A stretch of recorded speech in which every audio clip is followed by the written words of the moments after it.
بص، هو على قد ما الفوز طعمه حلو، على قد ما الرومنتادا طعمها حلو جدا، وقدرنا ان احنا نرجع في المباراه وقدرنا ان احنا نكسب 3-2 بعد ما كنا متاخرين 2-0. كنا ممكن كمان نتاخر 3-0 لولا ان ضربه الجزاء ضاعت بتاعه انبي.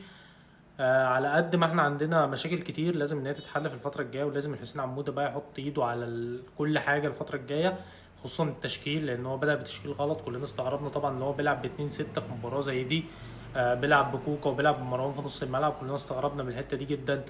كلنا توقعنا ان هو يلعب بواحد بس 6 وان هو يبادر بقى هجوميا وبتاع. ولكن كلنا شفنا انت بتلبس اهداف بسهوله جدا، عندك مساحه كبيره جدا في نص الملعب بين الدفاع وبين الهجوم. حط اتنين في نص الملعب، اللي هم اتنين الستة، ولكن عندك فراغات كبيرة جدا، خصوصا من كوكا اللي ما بيقدرش يغطي مساحات ولا بيقدر يعمل اي حاجة ومش قادر تستفاد بيه. فمحتاج الراجل ان هو يغير قناعاته في الناس دي، محتاج ان هو يبص بقى للناس اللي هي بتأدي لك في التمرين بشكل كويس وبتيجي في المباريات ما بتاخدش منها حاجة، زي طاهر وزي كوكا. الناس دي انا مش عايز اشوفها في الملعب بصراحة. يعني انا اكتر حاجة ضايقتني في الفترة اللي فاتت ان النادي الاهلي جدد لكوكا وجدد لطاهر محمد طاهر. معرفش يعني الناس دي مكمله معانا في النادي الاهلي ليه؟ معرفش ايه المستوى اللي هم بيقدموه الكويس اللي يخليهم يقدموا في النادي الاهلي. انا مش جايب لعيب تمرين يا جدعان، يعني مش جايب لعيب ان هو يتمرن كويس، انا جايب لعيب عشان يفيدني في الملعب. والناس دي بجد ما بتفيدنيش، فانا مش عارف انا متمسك بيهم ليه اصلا لعند دلوقتي. ما علينا. فطبعا التشكيل كان وحش جدا من الراجل النهارده. انا عذره. الناس كلها اللي عماله تتكلم تقول لك البدايه ومش البدايه، معلش يا جدعان، ده اول ماتش في الموسم، اول ماتش رسمي في الموسم. انا مش بعترف في المباريات الوديه والكلام ده. المباريات الوديه دي انت بترجع اللعيبه لحالتها البدنيه لحالتها الفنيه، معرفش ايه، بتحط تكتيك معين، خطه معينه بتجربها في الماتشات الوديه، كل الكلام ده.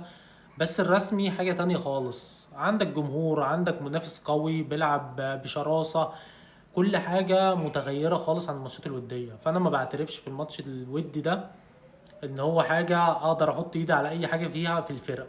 ولكن الماتش الرسمي بيبين لك بقى كل حاجة، هيبين لك المشاكل، هيبين لك مستوى اللعيبة، هيبين لك كل حاجة أنت عايز تشوفها هتظهر معاك في الملعب في الماتش الرسمي. فاتمنى ان الراجل هو يكون حط ايده على الحاجات دي، ويقدر ان هو يعالجها في الفتره الجايه، ويقدر ان هو يحط ايده بقى على التشكيل الاساسي اللي هو يقدر يفيد بيه الفرقه. منصف بكرار لازم يلعب وينج، ما يلعبش مهاجم. بن جديده لازم يبدا اساسي كمهاجم صريح، لان الراجل محطه كويسه ومهاجم بوكس زي ما قال الكتاب.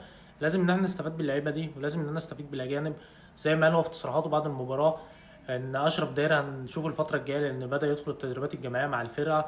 ياسر ابراهيم برضه هنبدا ان احنا نشوفه الفتره الجايه، قال لك امام مش جاهز لسه لانه دخل التدريبات متاخر. فالفتره الجايه هنشوف المدير الفني هيغير في ايه وهيعمل ايه، ولكن كبدايه وكمكسب يديك ثقه للفتره الجايه، ويديك ثقه